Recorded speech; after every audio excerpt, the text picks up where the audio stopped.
اس پر بات کرنے کے لیے ہمارے ساتھ موجود ہیں محمد اسلم حیات صاحب، جن کا تعلق ٹیلنور سے ہے. بہت بہت شکریہ ہمیں وقت دینے کا. اسلم صاحب، ہم کتنا ٹیکس دیتے ہیں فون استعمال کرنے پر، فون کال کرنے پر؟ اچھا، یہ واقعی بڑی انٹرسٹنگ بات ہے، کیونکہ بہت سارے جو لوگ استعمال کرتے ہیں فون، جو کنزیومر ہیں، ان کو اندازہ ہی نہیں ہوتا کہ ان کے ساتھ ہو کیا رہا ہے ٹیکسز کے حوالے سے. ابھی میں امپورٹ ڈیوٹیز وہ سارا کچھ چھوڑ کے آپ سمپل جاتا ہوں کہ ایک آدمی جو ہے، جو صارف ہے، وہ ایک دکان پہ جاتا ہے فون خریدنے سے لے کر پہلی ہیلو کرنے تک. میں صرف اتنا ہی بتاتا ہوں آپ کو. جب وہ فون خریدتا ہے تو اس کو 300 روپے 1000 اور 1500 میں سے ڈپینڈنگ آن کہ وہ اس کی فون کی اسپیسیفکیشن کیا ہے، اس کے اوپر اس کو 300 سے 1500 روپیہ ٹیکس دینا پڑتا ہے، سیلز ٹیکس. یہ دینے کے بعد جب وہ فون لیتا ہے تو اس کے بعد اگلا ٹیکس آتا ہے IMEI ٹیکس، جو اس کے یونیک نمبر کے اوپر ہوتا ہے فون کے اوپر. وہ ابھی آن ہولڈ ہے بٹ لا بکس کے اندر ہے، اور وہ ہر ایک IMEI کے، کچھ فون جن میں 2 سم ہیں، 4 سم ہیں، اس پہ اتنا ہی نمبر آف ٹیکس لگے گا. اتنا ہی ٹیکس جتنے آپ کے پاس سم ہیں، ظاہر اتنے ٹیکس نہیں. اس فون کے اندر جو سم، اگر 2 سم والی فون ہے تو اس پہ ڈبل آپ کا لگے گا. وہ بھی اتنا ہی ہے، 300 سے 1000 اور 1500. وہ دینے کے بعد پھر وہ آتا ہے ہمارے پاس سم خریدنے کے لیے. یہاں پر اس کو 250 روپیہ ٹیکس دینا پڑتا ہے. 250 روپیہ ٹیکس دینے کے بعد جیسے ہی وہ پھر ٹاپ اپ کے لیے 100 روپے یا 200 روپے کا وہ خریدتا ہے، اس کو فون میں جب وہ ڈالتا ہے تو پہلی ہیلو کرنے سے پہلے اس کا 14% income tax, with holding tax اس کا کٹ جاتا ہے. ٹھیک ہے. اس کے بعد ہر کال اور ہر SMS کے اوپر اس کو 19.5% جو ہے وہ اس کو سیلز ٹیکس دینا پڑتا ہے پروونشل گورنمنٹس کو. اچھا، ود ہولڈنگ ٹیکس تو وہ ہوتی ہے ٹیکس جو جب آپ انکم ٹیکس فائل کرتے ہیں تو ظاہر ہے پھر آپ کلیم کر سکتے ہیں. لیکن بہت سارے لوگ ایسے ہیں، بہت صارفین ہیں پاکستان میں، بہت بڑی تعداد ہے جو انکم ٹیکس بریکٹ میں آتے نہیں ہیں. ایگزیکٹلی یہی پرابلم ہے کہ اگر ایک آدمی، عام آدمی جس کی انکم جو ہے وہ 4 لاکھ روپے سال سے کم ہے، قانون کے مطابق اس نے انکم ٹیکس نہ فائل کرنے کی ضرورت ہے اور نہ گورنمنٹ اسے انکم ٹیکس لے سکتی ہے. اس کے باوجود آپ کے جو کسٹمر ہیں ہمارے یا صارف ہیں، ان کی جو میجورٹی کی تعداد، بہت زیادہ تعداد جو ہے وہ اس ٹیکس فائلر میں نہیں آتی. اس کے اندر جو ان کی انکم ہے وہ بھی اتنی نہیں ہے. اس کے باوجود ان سے گورنمنٹ جو ہے وہ 14% ود ہولڈنگ ٹیکس دیتی ہے اور کچھ واپس نہیں جاتا. میں آپ کو صرف ایگزامپل دے دیتا ہوں، اور یہ FBR نے پچھلے سال خود آ کے نیشنل اسمبلی میں خود بیان دیا تھا کہ جی 14% جو ٹیکس ہے وہ ان کے پاس پچھلے سال میں 48 ارب روپیہ اکٹھا ہوا. اس میں سے صرف 4 ارب روپیہ کلیم ہوا، باقی 44 ارب روپیہ 44 بلین وہ کسی نے کلیم ہی نہیں کیا. اور یہ وہ لوگ تھے جو ٹیکس بریکٹ میں ہیں ہی نہیں، جو پے نہیں کر رہے. اب جو سب سے جو زیادتی والی بات ہے کہ اگر تو آپ امیر آدمی ہیں، آپ کی ٹیکس انکم 4 لاکھ سے زیادہ ہے، مطلب جو انکم ہے اور اس میں سے آپ ٹیکس دیتے ہیں، تو آپ کو یہ ریفنڈ ہو جائے گا، آپ کی کلیم میں آ جائے گا. لیکن اگر آپ غریب آدمی ہیں اور آپ کی 4 لاکھ سے انکم کم ہے تو پھر یہ آپ کو واپس نہیں ملے گا، کیونکہ کوئی میکینزم نہیں ہے. یعنی کہ پاکستان لیکن ایسا ملک ہے جس میں کہا جاتا ہے کہ سب سے سستی کال ہے، جو لیکن کال پہ ہم ٹیکس بھی بہت دے رہے ہیں اس ایک سستی کال پر. دیکھیے، اس میں جو ہمارے جیسے موبائل آپریٹر ہیں، 3 ہیں، ٹیلنور بھی ہے، ہمارے لیے بہت ضروری ہے کہ ہم پاکستان میں ہر پاکستانی کو یہ سروس دیں. اور وہ تبھی ہو سکتی ہے کہ جب اس کی جیب کے مطابق ہم کو لا سکے اور پرائس اس کے لیے ہم بہت ساری کوششیں کرتے ہیں، اپنی ایفیشنسی لے کے آتے ہیں، نیٹ ورک کے اندر، کاسٹ کے اندر، سب کچھ کر کے، اور ہم کوشش کرتے ہیں کہ اس کو سستی ملے تاکہ ہر پاکستانی اس کو استعمال کر سکے. لیکن اس کے باوجود گورنمنٹ جو ہے وہ ٹیکس بڑھاتی جاتی ہے. میں آپ کو صرف 2 مثالیں دیتا ہوں کہ 2013 کے اندر اس جو موجودہ گورنمنٹ ہے، ان کے آنے سے پہلے ود ہولڈنگ ٹیکس صرف 10% تھا. ٹھیک ہے. آتے ہی پہلے بجٹ کے اندر اس کو 15% کر دیا گیا، 10 سے 15، اور اس کے بعد اگلے سال بڑی مہربانی کر کے اس کو 14% پہ لیا ہے. اسی طرح جو آپ کا سیلز ٹیکس ہے لگژری سروسز کے اوپر وہ 13 سے 16% ہے. ٹھیک ہے. لیکن ٹیلی کمیونیکیشن پہ 19.5% ہے. تو یہ تو ایک بنیادی اب ضرورت بن چکی ہے، یہ تو لگژری نہیں رہی. That's exactly. اگر ایک گھر میں کام کرنے والی خاتون ہے، یا ہاؤس وائف ہے، یا اسٹوڈنٹ ہے، یا سیکیورٹی گارڈ ہے، یا ڈرائیور ہے، اس کے اوپر اگر آپ اتنے زیادہ ٹیکسز اس سے لیں گے جو کسی طرح بھی قانون کے مطابق بھی آپ اس سے نہیں لے سکتے، تو میرے خیال میں یہ خاصا مطلب آبجیکشنبل. لیکن اچھا، حکومت نے ظاہر ہے آمدنی کی ضرورت ہوتی ہے، یہ ایک طریقہ ہے ان کو انڈائریکٹ ٹیکس یا کے ذریعے ان کو پھر آمدنی ملتی ہے. تو حرج کیا ہے؟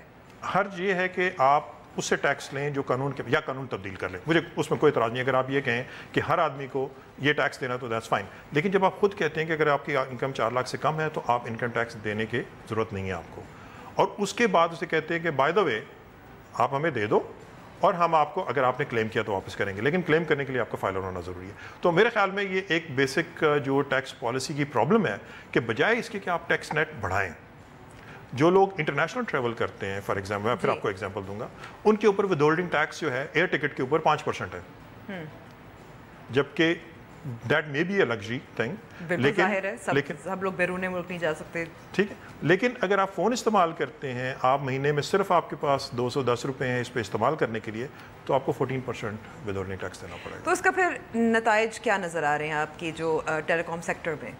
دیکھیے نتائج تو بڑے سمپل ہیں کہ آپ کی جتنی سروس مہنگی ہو جائے گی ٹیکسز کی وجہ سے, کیونکہ آپ کا اگر 14 اور 19.5 جو ہے وہ تقریباً 1/3 سے زیادہ جو ہے وہ آپ کا نکل گیا, تو آپ اتنے پیسے کی سروسز لے نہیں سکیں گے, استعمال نہیں کر سکیں گے.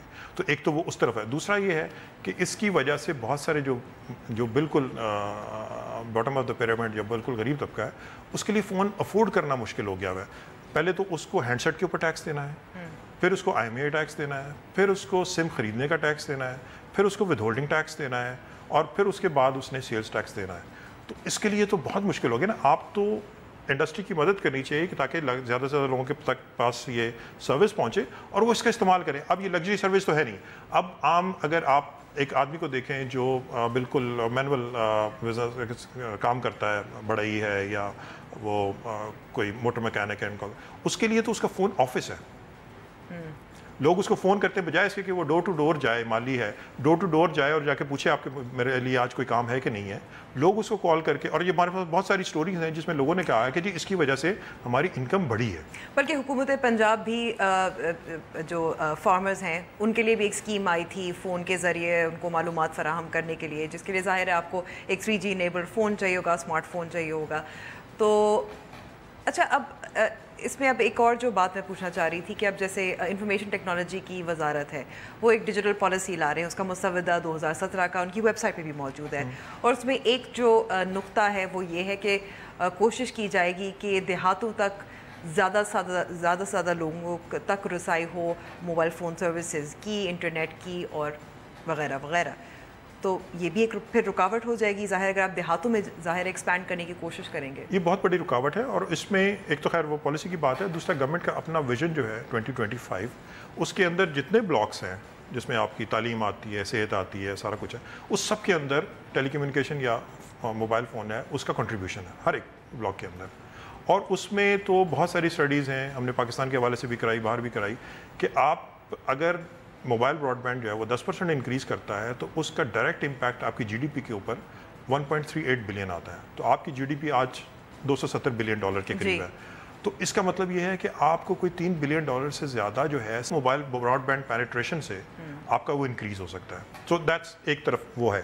لیکن دوسری طرف آپ یہ کہتے ہیں کہ یار اس کو استعمال پہ اتنا ٹیکس لگا دو کہ یہ شاید اس کا استعمال نہ کر سکے. اور یہ پنجاب والی جو کسان والی I think it's a very good initiative جو پنجاب گورنمنٹ نے لیا ہے, لیکن اس میں بھی پرابلم یہ آ رہی ہے کہ اس کو اسمارٹ فون چاہیے جس پہ 1500 روپیہ وہ ٹیکس, پھر IMEI ٹیکس, پھر اس کے بعد سارا کچھ ہے.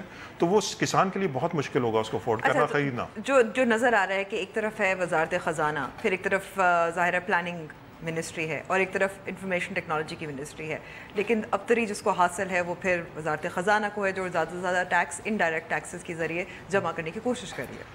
بالکل صحیح کہہ رہے ہیں. اور ہمیں جو منسٹری آف IT کی طرف سے یا منسٹری آف پلاننگ کی طرف سے اور ایون اسٹیٹ بینک کی طرف سے بہت زیادہ سپورٹ ملتی ہے, بیکاز وہ تینوں یہ کہتے ہیں کہ یہ سب سے بڑا جو بیریئر ہے وہ ٹیکسیشن ہے اس کی گروتھ میں.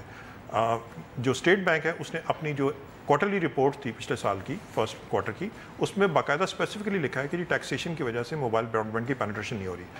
اب آپ سمپلی یہ دیکھیں کہ اس وقت موبائل براڈ بینڈ کے اندر ہم نیپال, بھوٹان, بنگلہ دیش اور سری لنکا سے پیچھے ہیں. موبائل اسمارٹ فون جو ہیں وہ آج بھی 26% کے قریب ہے. باقی جو آپ کی پاپولیشن ہے 74%, وہ بہت عام اور بڑے چیپ فون استعمال کرتی ہے, بیکاز اس کے علاوہ افورڈ نہیں کر سکتے. اس کے علاوہ افورڈ نہیں کر سکتی. بہت بہت شکریہ ہمیں وقت دینے کا. بریک پہ جا رہے ہیں. بریک کے بعد ہم دیکھیں گے کہ سڑک اور بجلی کی پیداوار کے درمیان کیا تعلق ہے.